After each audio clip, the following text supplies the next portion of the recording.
অতীব ভয়ঙ্কর এক চর্মরোগের নাম ইরেথ্রোডার্মিক সোরিয়াসিস। এই ইরেথ্রোডার্মিক সোরিয়াসিস এটাকে আমরা ইরেথ্রোডার্মা সোরিয়াসিস নামেও আখ্যায়িত করি। এই ইরেথ্রোডার্মা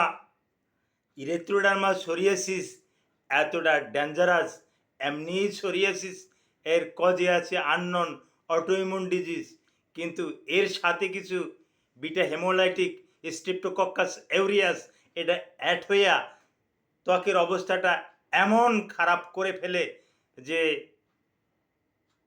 আমরা হিসাব করে দেখছি 70 থেকে 90%, 70 থেকে 90 ভাগ চর্ম একেবারে বিচ্ছিরি আবৃত হয়ে যায়, যার পরিপ্রেক্ষিতে এ জাতীয় রোগীকে আমরা বলি যে হসপিটালাইজ, হাসপাতালে ভর্তি থাকিয়া চিকিৎসা করেন। বাড়িতে বসে চিকিৎসা করলে এই ইরেথ্রোডার্মিক সোরিয়াসিসের ভালো একটা রেসপন্স পাওয়া যায় না। তো এই মুহূর্তে আমি ইরেথ্রোডার্মিক সোরিয়াসিসের উপরে কিছু আলোচনা করব। অত্যন্ত গুরুত্বপূর্ণ আলোচনাটা হবে, আলোচনাটি মনোযোগ সহকারে দেখুন। আসসালামু আলাইকুম রহমতুল্লাহি ওবারাকাতুহু।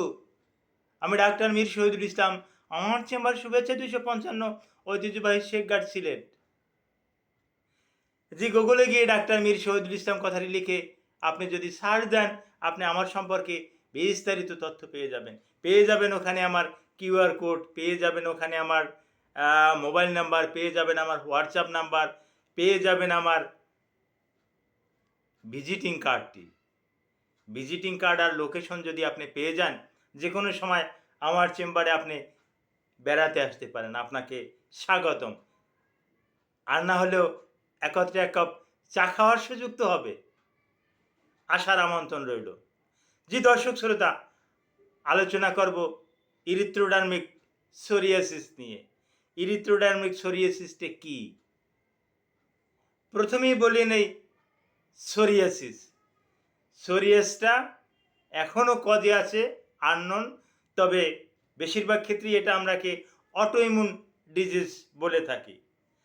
আর ইরিথ্রোডার্মা সোরিয়াসিস বা ইরিথ্রোডার্মিক সোরিয়াসিস এর সাথে অ্যাড হয় বিটা হেমোলাইটিক স্ট্রেপ্টোকক্কাস ইউরিয়াস।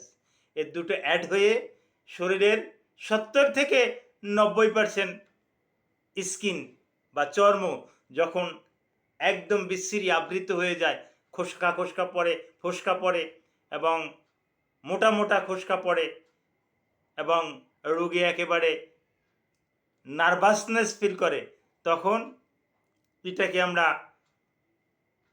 এরিথ্রোডার্মিক সোরিয়াসিস বলে থাকি। এখন এই এরিথ্রোডার্মিক সোরিয়াসিস এটা কেন হয়? It is one kinds of autoimmune disease. আগেই আমি বলেছি, অর্থাৎ শরীরের নিজের যে একটা রোগ প্রতিরোধ ক্ষমতা আছে, এই নিজের ডাক্তাররা মারামারি করে। অর্থাৎ শরীরের যে সেলগুলো আছে, হিতকর যে সেলগুলো আছে, এই সেল একজন আরেকজনকে চিনতে পারে না। যখন এই সেলে মারামারি করে, তখন এই বডিতে এই সমস্যাটা হয়। র্যাশ, ইচিং এগুলো বেশি করে দেখা যায়। আর এর সাথে যদি বিটা হেমোলাইটিক স্ট্রেপ্টোকক্কাস এউরিয়াস যদি অ্যাড হয়, তখন এটাকে আমরা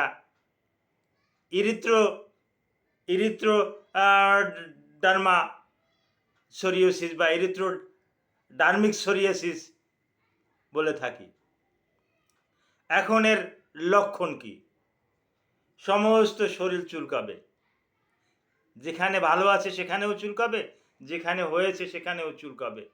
অর্থাৎ খাদ্যজনিত চুলকানির জন্য রোগী খুব একটা অস্থিরতা করবে। এরপরে সূর্যের আলোতে এটা বেড়ে যায়, সানলাইটে বেড়ে যায়, হঠাৎ ঠান্ডায়ও এটা বেড়ে যায়। রুগীরা করবেটা কি? এই লক্ষণ। আরও কিছু লক্ষণ আছে,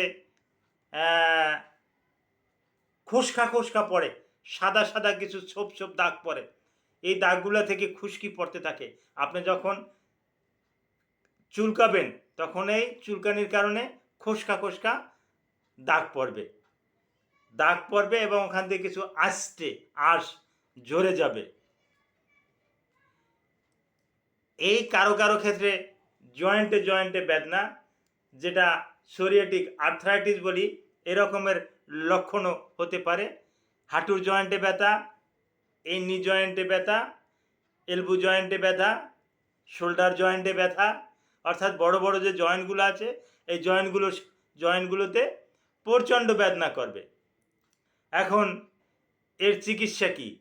এর চিকিৎসা বেশ কিছু স্টেরয়েড জাতীয় অয়েন্টমেন্ট, কম্বিনেশন, ব্যাকটেরিয়াল অ্যান্টিবায়োটিক কিছু কম্বিনেশন অয়েন্টমেন্ট, ক্রিম, এগুলো আমরা দিয়ে থাকি। কিন্তু ইরেথ্রোডার্মিক সোরিয়াসিস যদি হয় তাহলে আমি তো দেবই না, অন্য ডাক্তারদেরকেও আমি অনুরোধ করছি, আপনারা রুগীটাকে নষ্ট করবেন না, আপনার যত দ্রুত সম্ভব রুগীটাকে হসপিটালে পাঠিয়ে দিন। Thank you all.